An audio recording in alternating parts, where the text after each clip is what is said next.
to you on behalf of the Scottish Unemployed Workers Network. So as we know, it's 150 years of Dundee TUC. So I looked up what things were like 150 years ago in 1867. In 1867, the UK had just gone through a banking crisis. Unemployment was up, wages were down, and in Scotland, the richest 10% were taking home half of all income. It all sounds horribly familiar. In fact, we seem to be going back to the future. We're facing the prospect of a Tory government that regards itself as having a mandate for an even more aggressive attack on what remains of the welfare state, and also for clawing back previously devolved powers to the centre of British Empire too.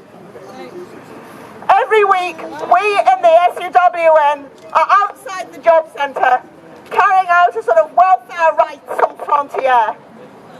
We're working with people who are in the front line of the attack on Britain's poorest, and it's not a nice place. There seems to be no end to stories of debilitating and quite unnecessary hardship, of sanctions, of benefit delays, of refusal of disability benefit, and of thoughtless bureaucratic cock-ups. And when one thing seems to ease off, it's replaced by another. So we're only too aware of the importance of June's general election and of the urgency of fighting against an increase in Tory power, and of the pressing necessity of getting out from under Westminster rule.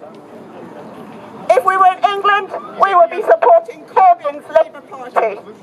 Here in Scotland, we have a twofold mission. We call for a vote for the SNP as the only party that is both anti-Tory and pro-independence, and which can also win under first past the post. Our leaflets put our election arguments more fully. But politics doesn't just exist at election times, even if we do seem to be having a lot of those. The advance of right-wing politics needs to be met by a more active resistance. The years 1866 to 67 also provide a convenient lesson for those who say mass protests don't work. Mass mobilisations, in that case including the tearing down of the railings round Hyde Park, compelled the government to bring in the Second Reform Act of 1867 and so increase the numbers eligible to vote 2 times, and so allowing more people to have an impact on their government. We need to step up that fight against the Tories. Thank you. You now form up behind the banner.